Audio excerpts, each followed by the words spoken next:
we're talking about compassion fatigue.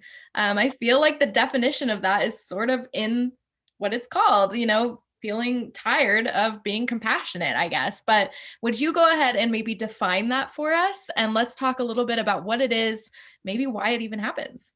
Yeah. So with compassion fatigue, okay, I'm a nerd. I've already told you all of this. So there's different ways people describe it. It can be vicarious trauma, secondary stress disorder, burnout.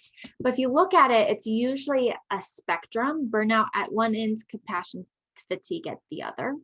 And so as I think about compassion fatigue, it's that process. Historically, it's been medical providers, helpers, right? But right now in the US and the world, compassion fatigue hits us all.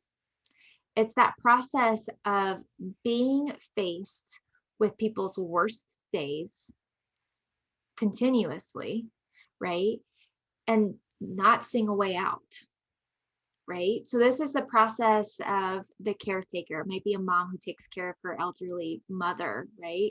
It could be a sibling who has a special needs sibling. It could be anything, right? It could just be the fact that your neighbor got COVID and is really sick and lives alone, and you're helping take care of them without, right, being freaked out that you might get sick too, right? Like as we look at this compassion fatigue, I really am not shocked that this is the trending topic, because this is the world we live in with COVID this last year. It's the process of feeling exhausted and feeling like there's no fix. It might be like you feel it one day and then it's gone the next. That's why it's on the left side of the spectrum. It's not as severe as a burnout, but it's definitely that process of, will this ever end? Am I making an impact? Is what I'm doing even mattering? Oh, and then you show up and have to take care of somebody.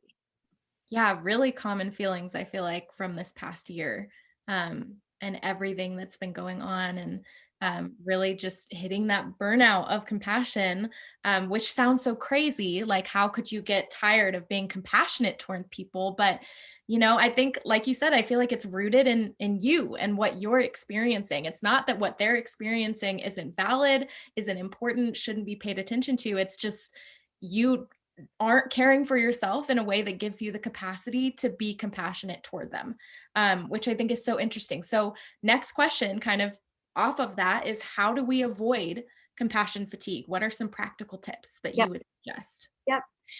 Well, first, I just want to say everybody gets compassion fatigue. I get compassion fatigue. The therapists at MCO do, doctors do, mothers do, right? Everybody does. And I was actually like thinking about this today when I read the Bible. Sometimes I like to just speed read like a chapter. And then I think about the context of what was that whole chapter about.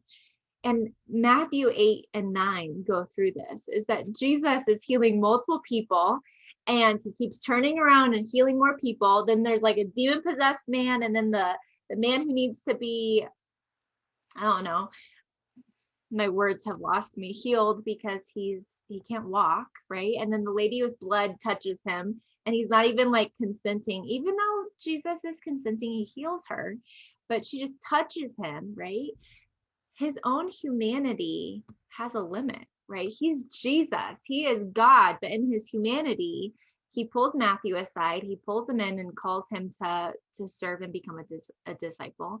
And at the end of all of it, he says, the harvest is great and the workers are few. And I just think about that, Tori, as I think about compassion fatigue, before we even dive into what do we do about it, is that this is so human. It's not because you've done anything wrong. And I think there's a lot of shame when it comes to compassion fatigue of, I must have done something wrong, I'm weak, I'm not good enough. But sometimes it's, I'm not doing a great job taking care of myself, or the need is greater than I can give. It's almost like you need to have some compassion on yourself, Yes. So I read this article and I forget who wrote it. And I was actually going to try to look it up, but it's going to take too much time. But the author mentioned 5 things that we can do is equip yourself with knowledge, right? Is if we can all study compassion fatigue and just read an article and kind of notice it. I think that would decrease like the shame and the guilt that comes up, which then gets in the way of us actually having compassion towards ourselves or getting help. The next piece is the piece that I think all of us go to is good, like coping skills. Yeah, I can cope all day long, right? But are they good? Are they helpful? Are they healthy, right? Are we exercising? Are we spending time with our husbands and our dogs? Are we outside, right? And that I think is the hardest part during COVID is everybody's coping has shifted and looks so different.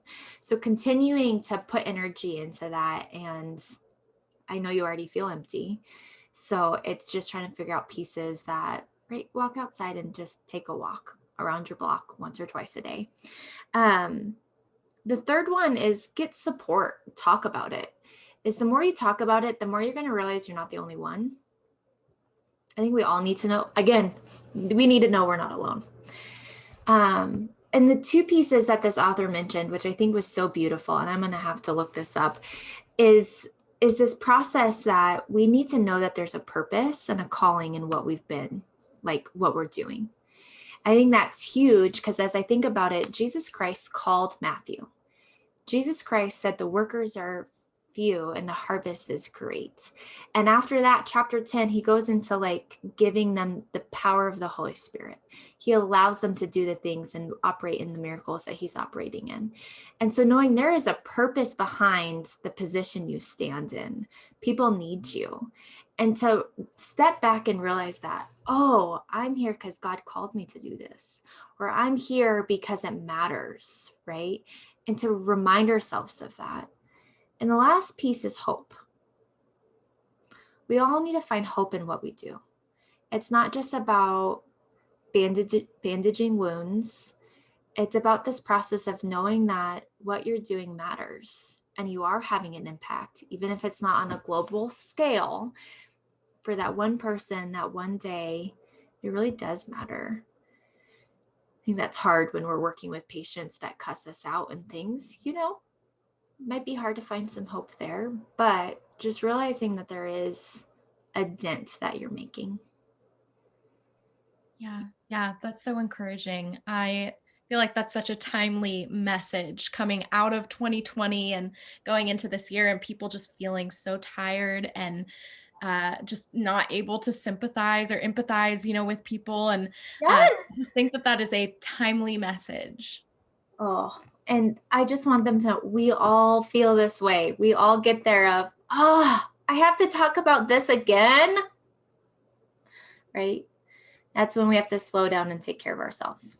Yeah, absolutely. That's so good, Alyssa. Thank you for answering that question for us. And, it definitely is something that a lot of people are wondering, like, why am I experiencing this? What do I do about it? I feel like a horrible person or whatever it might be, letting that shame creep in. And so I think that answer is so good. And there are just so many tips for managing compassion fatigue. And like you said, I've experienced it, you've experienced it, so Yes. many of us have, and especially in this past year, I think a lot of us have.